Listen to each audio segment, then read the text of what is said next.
Marseille, malheureusement, une fois de plus, se tailler la part du lion.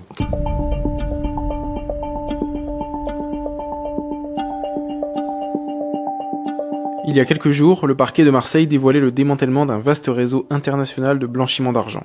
Une équipe d'enquête franco-italienne a permis de remonter la source des biens saisis et de découvrir que la majeure partie de l'argent collecté en France provenait du narcotrafic marseillais. 70% de la collecte établie par la gendarmerie nationale provenait du trafic de stupéfiants marseillais. En France, 14 personnes mises en examen, 11 sont placées en détention provisoire et 3 sous contrôle judiciaire. Une personne est sous mandat d'arrêt extraditionnel en Italie. Les avoirs criminels saisis sont estimés à environ 10 millions d'euros, dont 2,7 millions en numéraire et 55 kilos d'or représentant environ 5,5 millions d'euros, 10 véhicules, 14 montres de luxe et 2 biens immobiliers. Les saisies en Italie, 238 kilos d'or.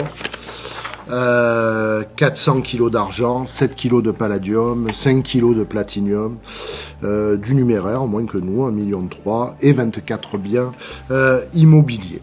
C'est assez intéressant d'ailleurs de constater que... Voici les 3 actualités économiques mondiales qu'il faut que tu retiennes de cette semaine. Première actu, des entreprises du CAC 40 empruntent désormais à des taux plus faibles que l'État français. Ce n'était pas arrivé depuis 2006. Selon Goldman Sachs, une dizaine d'entreprises françaises comme LVMH, L'Oréal, AXA ou encore Airbus empruntent sur les marchés financiers à des taux plus faibles que l'État. Un paradoxe étant donné que normalement c'est l'État qui est censé être le meilleur élève car il ne peut théoriquement pas faire faillite, contrairement aux entreprises qui ne peuvent pas lever d'impôts et sont jugées plus risquées. Mais la chute du gouvernement Bayrou et la dégradation de la note de la dette de la France par l'agence de notation Fitch ont fait bondir les taux d'emprunt d'État, ce qui explique ce basculement. Deuxième actu, le dollar américain chute de 13,5% face à l'euro depuis le début de l'année et le billet vert a même atteint son plus bas niveau en 4 ans face à l'euro. Concrètement, 1 euro s'échange aujourd'hui contre 1,17 $ alors que 1 euro s'échangeait contre 0,96 $ en 2022. Et la Banque centrale américaine qui a baissé ses taux directeurs de 4,5% à 4,25% cette semaine pourrait contribuer à cette tendance, étant donné qu'une baisse de taux